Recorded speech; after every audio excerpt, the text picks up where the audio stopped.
Everyone tells you to save for the down payment, but nobody tells you about the other several $1,000s that somehow disappears while you're buying a house. And honestly, that's where I see buyers get caught off guard the most.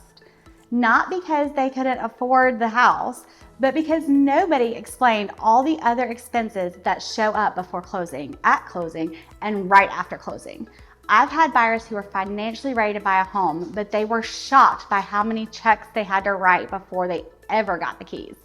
So if you're thinking about buying a home in Alabama, especially around Alabaster, Pelham, Helena, Hoover, Calera, or anywhere around Birmingham, let's talk about the hidden costs nobody seems to warn you about. I'm Kristen with 3 of a Kind Realty Group at Keller Williams Metro South. I'm glad you're here. Here's the first thing that surprises a lot of buyers. You start spending money before you actually own the house. Most people assume that all the expenses happen on closing day. Not true. Once you're under contract, there are several things that happen pretty quickly. First, you've got earnest money, which is kind of like your security deposit to hold the contract in place. This does go towards your down payment at the end, but needs to be paid immediately upon going under contract. Then you've got inspections, you've got appraisals, and here's what buyers get frustrated about. Some of those expenses happen before you know whether the deal is even gonna work out. Take inspections, for example. Most buyers budget for one inspection. What they don't realize is that inspection can lead to more inspections. Maybe the inspector sees something concerning with the roof. Maybe there's a question about the HVAC system. Maybe there's evidence of previous moisture issues. Now, suddenly, you're bringing in a specialist. I've seen buyers go into a transaction expecting to spend a few $100s and end up spending considerably more before they've even made it to the closing table. And if they decide the house isn't right for them, that money is gone, which is exactly why I always tell buyers to have a little extra cash available beyond what they think they'll need. Now let's talk about the one that creates the most sticker shock, closing costs. I think this catches people because first-time homebuyers hear the word down payment over and over and over again, so they naturally assume that's the number they need to focus on. Then a lender starts talking about closing costs and they're thinking, wait, what's that? Why is there another number? The easiest way to explain it is this. The down payment helps you buy the house, and then closing costs are all the things that make the transaction happen. From lender fees, title work, prepaid insurance, recording fees, taxes, and a bunch of other things that sound boring until they're tied to your bank accounts. I've literally sat at a buyer consultation where someone has said, I thought if I had my down payment saved, I was ready. And that's such a common misconception. It's one of the biggest reasons I encourage people to talk to an agent and a lender before they start shopping online, because it's a lot easier to plan for those expenses than be surprised by them later. And there are ways to negotiate seller concessions to help with closing costs. So don't get discouraged if you don't have all of that saved up right now. Just make sure you are talking with your lender and your agent so they know how to structure your offer. Can we talk about the most expensive trip to Lowe's you'll ever make? It's that first one after you buy the house. Nobody warned you about this. You get the keys, you're excited, it's ready to move in. And somehow by the end of the first month, you spent a ridiculous amount of money and you're not even sure where it went. You need curtains because none of your old ones fit. You need a lawnmower because you never had a yard. You need a hose, a ladder, maybe a weed eater, a rake, storage shelves, paint, a new shower curtain.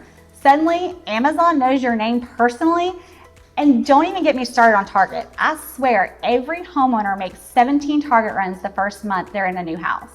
The funny thing is, none of these purchases are huge by themselves. It's death by 1,000 paper cuts. $20 here, $50 there, $100 over there. And before you know it, you've spent more than you planned. Trust me, been there, done that, have the t-shirt. I do this for a living and I still fell victim to this unexpected cost. This is probably the least exciting thing I'm gonna say today, but one of the most important. Every house has a timer running somewhere. A water heater, an HVAC system, a roof, an appliance, something. And even if the house is in great condition, things eventually wear out. One mistake I see buyers make is putting every available dollar into getting the house. Then 3 months later, something unexpected happens. Now they're stressed because they don't have a cushion.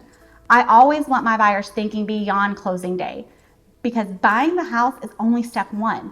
Owning it successfully is the long game. The goal isn't just getting the keys. The goal is still loving the house 6 months later when life starts happening. Now let's talk about a few Alabama-specific costs that don't always show up in national home buying videos. First, homeowners insurance. Insurance costs have changed a lot over the last several years, and it's something buyers need to price out early. Second, termite bonds. If you've owned property in Alabama, you know exactly what I'm talking about. Third, septic systems. Not every property has one, but if you're looking at homes outside of the city centers, septic maintenance is something you'll want to understand. And then you've got HOA fees.